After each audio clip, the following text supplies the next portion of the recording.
नमस्कार, स्वागत है आपका हमारे चैनल पर। मैं हूं आपके साथ शेरन और इस वक्त की बड़ी खबर आ रही है पश्चिम बंगाल से, जहां एक तरफ शिक्षक भर्ती घोटाले और पशु तस्करी के मामले में ममता बनर्जी सरकार के मंत्रियों की बढ़ रही हैं मुश्किलें, तो वहीं दूसरी तरफ हाई कोर्ट से भी लगा है ममता बनर्जी के लिए बड़ा झटका। आपके लिए बता दें कि कलकत्ता हाई कोर्ट से ममता बनर्जी को झटका लगा है, क्योंकि 29 वाइस चांसलरों का पद जो है वो खारिज कर दिया गया है कलकत्ता हाई कोर्ट की तरफ से। तो वहीं दूसरी तरफ ममता बनर्जी सरकार के वकीलों का जो पैनल है उसमें से भी अब वकीलों को सताने लगा है डर, और उसी में से पश्चिम बंगाल सरकार के पैनल के वकील संजय बासु ने ईडी से पूछताछ जो है वो कर चुकी है, और उसके लिए भी उन्होंने अपनी गिरफ्तारी से पहले यानी कि गिरफ्तारी के डर से भी लगाई है एक याचिका। इन तीनों मामलों पर बात करते हैं, पर पहले शुरुआत करते हैं आज जिस तरीके से भ्रष्टाचार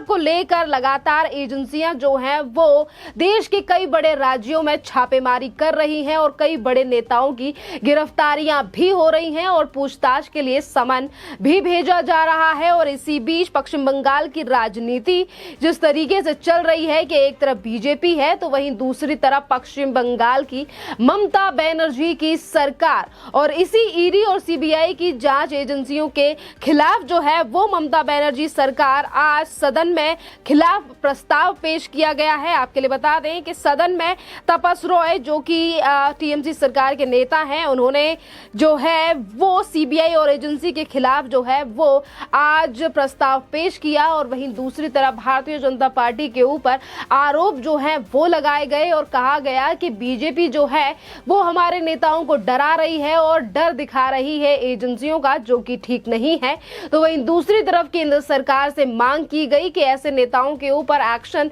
लेना चाहिए, यानी कि जिस तरीके से आज पश्चिम बंगाल में एक के बाद एक बड़ा घोटाला निकल कर आ रहा है। जिन शिक्षकों की बात ममता बनर्जी करती है या फिर बच्चों के उज्जवल भविष्य के लिए वो तमाम बड़ी बातें करती हैं, और उसी शिक्षक भर्ती घोटाले में ममता बनर्जी के नेताओं का नाम आ रहा है। पशु तस्करी के मामले में भी ममता बनर्जी सरकार के कई नेता जो हैं उनकी मुश्किलें बढ़ रही हैं, घर से करोड़ों रुपए की कैश बरामद हो रहा है। और वहीं दूसरी तरफ इसी सरकार के लोग जो हैं वो ये कह रहे हैं कि शुभेंदु अधिकारी और तमाम ऐसे नेताओं के ऊपर केंद्र सरकार को एक्शन लेना चाहिए, क्योंकि सदन से लेकर ट्विटर पर शुभेंदु अधिकारी जो कि पश्चिम बंगाल में नेता प्रतिपक्ष की भूमिका में है, वो बार बार पर सवाल साधते हैं और कहते हैं कि किस तरीके से ममता बनर्जी और उनकी सरकार जो है वो आम जनता का पैसा लूट रही है। और आज इसी बात से डर हो गया है ममता बनर्जी सरकार को, और इसीलिए अब एजेंसियों के ऊपर भी निशाना साधा जा रहा है।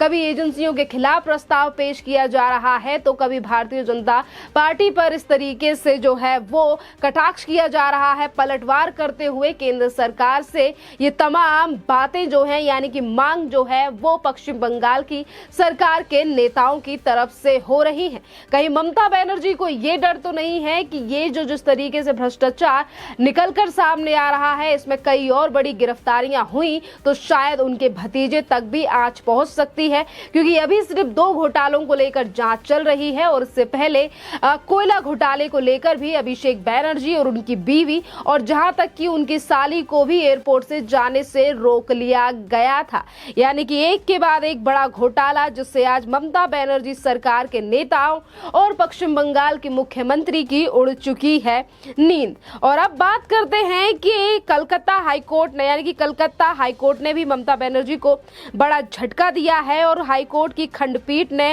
29 विश्वविद्यालयों के उप कुलपतियों की नियुक्ति को अवैध करार देते हुए जो है वो खारिज कर दी गई है। यानी कि पहले भी किस तरीके से वाइस चांसलर से लेकर तमाम मुद्दे सामने आए हैं कि कैसे कार्यकाल समाप्त होने के बावजूद भी ममता बनर्जी सरकार की तरफ से फिर एक बार वाइस चांसलर को रख दिया गया, यानी कि उनका पद दे दिया गया, जिसको लेकर हमने पिछले साल जो है वो घमासान भी देखा था। एक तरफ पश्चिम बंगाल की मुख्यमंत्री ममता बनर्जी और पश्चिम बंगाल सरकार, तो वहीं दूसरी तरफ थे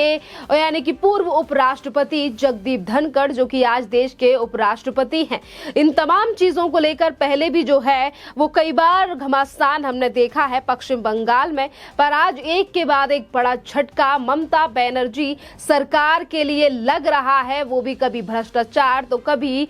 कलकत्ता हाई कोर्ट से। अगर हम कोर्ट का जिक्र कर भी रहे हैं तो हम आपको बता दें कि ईडी ने बुधवार को संजय बासु को पूछताछ के लिए अपने दफ्तर बुलाया था और संजय बासु कोई और नहीं बल्कि ममता बनर्जी सरकार के पैनल के वकील हैं और जिनसे तमाम यानी कि किस तरीके से संपत्ति आई है, तमाम चीजें जो हैं उनको लेकर आज ईडी सवाल पूछ रही है और अपनी गिरफ्तारी का डर अब संजय बासु को भी सताने लगा है। और इसीलिए हम आपको बता दें, संजय को आशंका थी कि पूछताछ के दिन उन्हें गिरफ्तार किया जा सकता है। इससे बचने के लिए उन्होंने हाई कोर्ट में गुहार लगाई है। संजय बासु ने वकील सप्तांशु बोस ने दावा किया कि राज्य के वकील फर्जी वित्तीय संस्थानों के लिए कई मामलों में उनके मुवक्किल थे, इसीलिए ईडी ने संजय को बार बार परेशान कर रही है। केंद्रीय एजेंसियों के अधिकारी फर्जी वित्तीय निवेश कंपनी के मामले में जांच करते हुए संजय बासु अलीपुर के घर पे छापेमारी कर चुके हैं। ईडी के सूत्रों ने यह भी दावा किया है कि करीब 22 घंटे की मैराथन तलाशी के बाद संजय के घर से कई दस्तावेज बरामद किए गए हैं और उसके बाद उन्हें ईडी जो है वो पूछताछ के लिए बुला रही है और शायद अब संजय बासु को भी अपनी गिरफ्तारी का लगने लगा है डर और इसीलिए वो भी पहुंच चुके हैं कोर्ट के अंदर। आपके लिए बता दें कि हाई कोर्ट जो है वो हाई कोर्ट पहुंच गए हैं ममता बनर्जी सरकार के वकील और उन्हें रक्षा कवच की गुहार जो है वो हाई कोर्ट से लगाई है। यानी कि एक तरफ टीचर्स का मामला है, वहीं दूसरी तरफ वाइस चांसलर को लेकर हाई कोर्ट की तरफ से बड़ा झटका लग चुका है। तो वहीं देखना अहम रहेगा क्या हाई कोर्ट की तरफ से ममता बनर्जी सरकार के इन वकील संजय बासु को रक्षा कवच मिल पाएगा या नहीं। वैसे कोर्ट ने तारीख जो है वो सुनवाई के लिए दे दी है। देखना अहम रहेगा कि इस पूरे मामले में संजय बासु को कुछ रिहाई यानी कि कुछ राहत जो है वो कोर्ट की तरफ से मिलती है या नहीं,